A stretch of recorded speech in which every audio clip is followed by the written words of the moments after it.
ಜನನಿ ಸುದ್ದಿವಾಹಿನಿ ವೀಕ್ಷಕರಿಗೆ ನಮಸ್ಕಾರ. ನಮ್ಮೂರಲ್ಲಿ ಚುನಾವಣಾ ಪ್ರಚಾರಕ್ಕೆ ಪ್ರವೇಶವೇ ಇಲ್ಲ. ಈಚಲಕೊಪ್ಪ ಗ್ರಾಮಸ್ಥರಿಂದ ಮತದಾನ ಬಹಿಷ್ಕಾರ ಪ್ರತಿಭಟನೆ. ವಿಶೇಷದೊಂದಿಗೆ ನಾನು ರಮೇಶ್ ಹೆಗಡೆ ಗುಂಡುಮನೆ. ಕಳೆದ 60 ವರ್ಷಗಳಿಂದ ನಮ್ಮ ಗ್ರಾಮಕ್ಕೆ ಮೂಲಭೂತ ಸೌಲಭ್ಯ ಕಲ್ಪಿಸಿಲ್ಲ ಎಂದು ಆರೋಪಿಸಿ ಬಿಲಗೋಡಿ, ಬೊಗ್ಗಾಳ, ಈಚಲಕೊಪ್ಪ, ಕಾಪೇರ್ಮನೆ ಗ್ರಾಮಸ್ಥರು ಪ್ರತಿಭಟನೆ ನಡೆಸಿದ್ದಾರೆ. ಈ ಹಿಂದಿನ ಚುನಾವಣೆಗಳಲ್ಲಿಯೂ ನಮ್ಮ ಬೇಡಿಕೆ ಇಟ್ಟು ಮತದಾನ ಬಹಿಷ್ಕಾರಕ್ಕೆ ಮುಂದಾಗಿದ್ದಾಗ ಭರವಸೆ ನೀಡಲಾಗಿತ್ತು. ಆದರೆ ಭರವಸೆ ಕೇವಲ ಭರವಸೆಯಾಗಿ ಉಳಿದಿದೆ ಹೊರತು ಊರಿಗೆ ರಸ್ತೆಯಾಗಲಿ, ಕುಡಿಯುವ ನೀರಿನ ಬಾವಿಗಳಾಗಲಿ ಹೀಗೆ ಯಾವುದೇ ರೀತಿಯ ಸೌಲಭ್ಯ ನೀಡಿಲ್ಲ. ಮತ್ತು ಈ ಹಿಂದೆ ರಸ್ತೆ ಡಾಂಬರೀಕರಣ ಮಾಡುವುದಾಗಿ ಶಂಕುಸ್ಥಾಪನೆ ಮಾಡಿ ನಂತರ ಬೇರೆಡೆ ಕಾಮಗಾರಿ ಮಾಡಿರುವುದು ಕೂಡ ಇದೆ. ಹಾಗಾಗಿ ನಮ್ಮ ಊರನ್ನು ನಿರ್ಲಕ್ಷಿಸಿರುವ ಕುರಿತು ನಾವು ಈ ನಿರ್ಧಾರಕ್ಕೆ ಬಂದಿದ್ದೇವೆ ಎಂದು ಆಕ್ರೋಶ ವ್ಯಕ್ತಪಡಿಸುವ ಗ್ರಾಮಸ್ಥರು, ಇಲ್ಲಿರುವ 90% ಜನರು ಶರಾವತಿ ಸಂತ್ರಸ್ತರಾಗಿದ್ದಾರೆ. ಈ ಕುರಿತು ಏಪ್ರಿಲ್ 29ರಂದು ಸಾಗರದ ಉಪ ವಿಭಾಗಾಧಿಕಾರಿಗಳಿಗೆ ಮನವಿ ಕೊಟ್ಟು ವಿಷಯವನ್ನು ವಿವರಿಸಿ ಚುನಾವಣೆ ಬಹಿಷ್ಕರಿಸುವ ಕುರಿತು ತಿಳಿಸಲಾಗಿತ್ತಾದರೂ ಇಲ್ಲಿಯವರೆಗೂ ಯಾವುದೇ ಸ್ಪಂದನೆ ದೊರೆತಿಲ್ಲ. ಹಾಗಾಗಿ ಪ್ರತಿಭಟನೆಯ ಮೂಲಕ ನಮಗೆ ಮೂಲಭೂತ ಸೌಲಭ್ಯ ಕಲ್ಪಿಸುವವರೆಗೂ ಮತದಾನ ಮಾಡುವುದಿಲ್ಲ ಹಾಗೂ ಯಾರೂ ಕೂಡ ಚುನಾವಣಾ ಪ್ರಚಾರಕ್ಕೆ ನಮ್ಮೂರಿಗೆ ಪ್ರವೇಶಿಸುವಂತಿಲ್ಲ ಎಂದು ಪಟ್ಟು ಹಿಡಿದಿರುವಂತಹ ಘಟನೆ ನಡೆದಿದೆ. ಈಚಲಕೊಪ್ಪ ಕೃಷ್ಣಮೂರ್ತಿ, ಕಾಪಿ ಮಹೇಶ್, ಶೇಖರಪ್ಪ ಸೇರಿದಂತೆ ಗ್ರಾಮಸ್ಥರು ಈ ಸಂದರ್ಭ ತಮ್ಮ ನೋವನ್ನು ತೋಡಿಕೊಂಡಿದ್ದು ಹೀಗೆ. ನಾನು ಕೃಷ್ಣಮೂರ್ತಿ ಅಂತ ಈಚಲಕೊಪ್ಪ ಗ್ರಾಮ. ಚುನಾವಣಾ ಬಹಿಷ್ಕಾರ ಮಾಡಿದ್ದು ಮೂಲಭೂತ ಸೌಕರ್ಯ ಕೊಡಲ ಅಂತ. ಇಲ್ಲಿಯವರೆಗೂ ಏನೇನೂ ಆಗಿಲ್ಲ ನಮ್ಮ ಗ್ರಾಮಕ್ಕೆ. ಒಂದು ಕುಡಿಯೋ ನೀರಿನ ಬಾವಿ ಸಹ ನಮ್ಮೂರಲ್ಲಿಲ್ಲ. ನೀವು ನಂಬ್ತಿರೋ ಬಿಡ್ತಿರೋ. ನಮ್ಮ ಗ್ರಾಮದ ಹೆಸರಲ್ಲಿ ಬೇರೆ ಗ್ರಾಮಕ್ಕೆ ಕೊಡ್ತಾರೆ, ನಮ್ಮ ಗ್ರಾಮಕ್ಕೆ ಕೊಡೋದಿಲ್ಲ.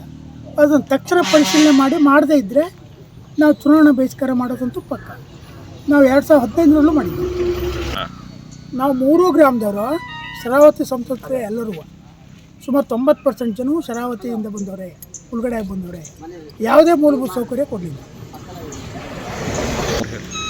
ಸಾಗರ ತಾಲೂಕು ಸೇರ್ತದೆ ಬೊಗ್ಗ ಅಂತ, ಮುದ್ರೆ ಬೊಗ್ಗ ಬಿಲಗೋಡಿ ಗ್ರಾಮ. ಒಂದು ಹೊಲಸಾಲೆ ಮಳವಳ್ಳಿ ಸೇರ್ತದೆ, ಕಾಪೇರ್ ಮನೆ ಅಂತ. ಒಟ್ಟು 60 ಮನೆ ಇದೆ. ನಮ್ಮ ಸಣ್ಣ ಗ್ರಾಮ ಈಚಲಕೊಪ್ಪ ಗ್ರಾಮ. 3 ಸೇರ್ತದೆ. 29ನೇ ತಾರೀಕು ಅಂದರೆ ಮೊನ್ನೆ 29/4 AC ಅವರು ನಾವು ಈ ಮನವಿ ಪತ್ರ ಕೊಟ್ಕೊಂಡಿದ್ದೀವಿ. ಚುನಾವಣೆ ಬಹಿಷ್ಕಾರ ಮಾಡ್ತೀವಿ, ನಮ್ಮ ಗ್ರಾಮಕ್ಕೆ ಯಾರೂ ಮತದಾನ ಕೇಳಕ್ಕೆ ಬರೋಂಗಿಲ್ಲ, ನಾವು ಅದಕ್ಕಲ್ಲಿ ಬರೋದು ಕೊಡ್ತೀವಿ. ಇಲ್ಲಿವರೆಗೆ ಯಾವುದೇ ಪ್ರತಿಕ್ರಿಯೆ ಬಂದಿಲ್ಲ. ಕಾಪಿ ಮಹೇಶ್ ಅಂತ, ನಾವು ಶರಾವತಿ ಸಂತ್ರಸ್ತರೆ.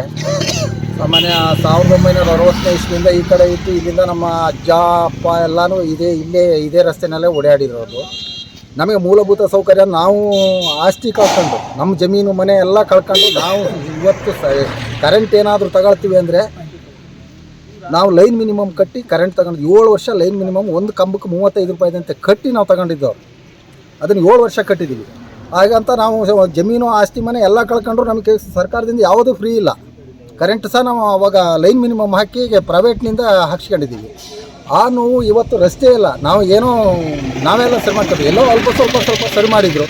ಕೆಲವು ಚುನಾವಣೆ ಸಂದರ್ಭದಲ್ಲಿ ಆಶ್ವಾಸನೆ ಕೊಡೋದು ಇಂಥವೆಲ್ಲ ನೋಡ್ತಾ ಬಂದೀವಿ. ಇಲ್ಲಿಗೆ 60 ವರ್ಷದಿಂದ ಇಲ್ಲಿವರೆಗೂ ಇದೇನೇ ಆಗಿದೆ. ನಮ್ಮ ತಂದೆಯರು ನೋಡಿ, ನಮ್ಮ ಅಜ್ಜ ನೋಡಿದ್ರು, ತಂದೆಯರು ನೋಡಿದ್ರು, ನಮ್ಮ ಕಾಲನೂ ಮುಗಿತಾ ಬಂತು. ನಮಗೀಗ 50 ವರ್ಷ ದಾಟ್ತೀವಿ ನಾವು.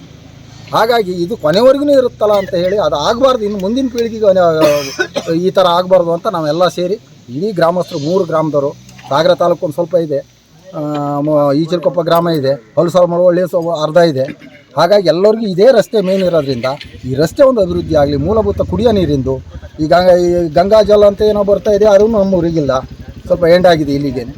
ಹಾಗಾಗಿ ಎಲ್ಲ ಥರದಾಗೂ ನಾವು ಒಂಥರ ಕಡೆಗಣ್ಣಿಗೆ ಹೋಗ್ಬಿಟ್ಟಿದ್ದೀವಿ. ಹಾಗಾಗಿ ನಾವು ಯಾವ ಪಾರ್ಟಿ ಪಕ್ಷ ಮತ್ತೊಂದು ಏನೂ ಇಲ್ಲ, ಎಲ್ಲ ಪಕ್ಷದವರು ಇದ್ದೀವಿ. ಪಕ್ಷಾತೀತವಾಗಿ ಇದನ್ನು ಮಾಡ್ತಾಯಿದ್ದೀವಿ. ಚುನಾವಣೆ ಬಹಿಷ್ಕಾರ ಮಾಡೋದಂತ ಎಲ್ಲ ಜನರು ತೀರ್ಮಾನ ಮಾಡಿದ್ದೀವಿ. 22 ಬುದ್ಧಿ ಪೂಜೆ ಆಗಿತ್ತು. 30 ಲಕ್ಷ ಇಟ್ಟಿಗೆ 1 ಕಿಲೋಮೀಟ್ರ್ ಮಾಡ್ತೀವಿ ಅಂತ ಹೇಳಿದರು ಶಾಸಕರು, ಆವಾಗಿನ ಶಾಸಕರು. ಅದು ಎಲ್ಲಿ ಹೋಯ್ತು? ಪ್ರಗತಿಯಲ್ಲಿದೆ. ಚುನಾವಣೆ ಬಂದ ಪ್ರಗತಿ, ಯಾವ ಪ್ರಗತಿನೂ ಕಾಣಲಿಲ್ಲ ನಾವು ಇವತ್ತಿನವರೆಗೂ. ಅದು ಏನಾಯ್ತಿಲ್ಲ, ಪೈಪ್ ಇದೆ ನೋಡಿ, ಬೇಕಾದ್ರೆ ನೀವು ಫೋಟೋ ಮಾಡಿ ಅದನ್ನ. ಅವಾಗ ತಂದು ಹಾಕಿದ ಪೈಪ್ ಇನ್ನೂ ಇದೆ. ಇಲ್ಲಿ ಊರೊಳಗೂ ಒಂದು 2 ಸೆಟ್ ಹಾಕಿದ್ದಾರೆ. ಪೈಪ್ ಮಾತ್ರ ನೋಡ್ತಾ ಇದ್ದೀವಿ, ಬಿಟ್ಟರೆ ರಸ್ತೆ ಆಗಿಲ್ಲ ನಮಗೆ. ಅದಂತೇಳಿ ಬಿಲ್ಗೋಡಿ ಗ್ರಾಮ ಬೊಗ್ಗಳ, ಈ ಬೊಗ್ಗಳ ಕಾಪೇರ್ ಮನೆ, ಈ ಹೊಲಸಾಲ ಮಳವಳ್ಳಿ ಸಂಬಂಧಪಟ್ಟಂಗೆ ಈ ರೋಡ್ ಅಗತ್ಯ, ಎಲ್ಲರಿಗೂ ಅಗತ್ಯ ಇದೆ. ಅಗತ್ಯ ಇದ್ದರೆ ಈ ಮಳೆಗಾಲ ಮಳೆ ಹನಿ ಬಿತ್ತು ಅಂದರೆ ಮಕ್ಕಳಿಗಂತೂ, ಶಾಲೆ ಮಕ್ಕಳಿಗಂತೂ ಓಡಾಡೋಕ್ಕೆ ಆಗಲ್ಲ ಅಂಥ ಸ್ಥಿತಿಲಿದೆ. ಈಗ ಹೇಳಿದ್ರಲ್ಲ ನಮ್ಮ ಸ್ವಾಮಿಯವರು, ಈಗ 50-60 ವರ್ಷದಿಂದ ಇದೇ ರಾಜಕಾರಣಿಗಳು ಬರ್ತಾರೆ, ನೋಡ್ತಾರೆ, ಎಲ್ಲರೂ ಓಡಾಡ್ತಾರೆ. ಎಲ್ಲ ನಾವು ಗ್ರಾಮ ಪಂಚಾಯತಿ ಮಟ್ಟದಲ್ಲೂ ಹೋಗಿದ್ದೀವಿ. ಹೇಳಿ ನಮ್ಮ ಮಾತೆಲ್ಲ ತಾಳಲ್ಲ. ಮೇಲ್ಮಟ್ಟದಲ್ಲಿ ಓಡಾಡಿದ್ದಾರೆ. ಯಾರು ಓಡಾಡಿದ್ರು ಏನೂ ಆಗಲ್ಲ. ಇನ್ನು ಮುಂದಾರು ಇನ್ನು ಮಕ್ಕಳಿಗೆ ಇವ್ರು ಹೇಳಿದಂಗೆ ಬರತಕ್ಕಂಥ ಮಕ್ಕಳಿಗೆ ಇನ್ನು ಈ ರೋಡಿನ ವ್ಯವಸ್ಥೆ ಆಗಬೇಕು, ನೀರಿನ ವ್ಯವಸ್ಥೆ ಆಗಬೇಕು, ಕರೆಂಟ್ ವ್ಯವಸ್ಥೆನೂ ಇನ್ನೂ ಕೊರತೆ ಇದೆ. ಎಲ್ಲ ಸೌಕರ್ಯಗಳು ಕೊರತೆಯಲ್ಲಿದ್ದಾವೆ. ಹಾಗಾಗಿ ಆದಷ್ಟು ಬೇಗ ಎಲೆಕ್ಷನ್ ನಮ್ಮ ಕಾಯಬಾರ್ದು. ಪ್ರತಿಯೊಂದು ನಾವು ಎಲ್ಲ ಪಕ್ಷರು ಇದ್ದೀವಿ. ಮುಸ್ಕರ ಇದು ಅಗತ್ಯವಾಗಿ ಮಾಡೋಂಥ ಕಾರಣ ಮತ್ತೇನಲ್ಲ, ಎಲೆಕ್ಷನ್ ಬಂದಿದೆ. ಈಗ ನಮ್ಗೆ ಈ ಹಂತದ ಕಾರಣ ನಮಗೊಂದು ಆಶ್ವಾಸನೆ ಬರೀ ಕೊಡಬಾರ್ದು, ಕೆಲಸ ಈಡೇರಬೇಕು ಅಂತ ಕೇಳ್ಕೊಳ್ತೀವಿ.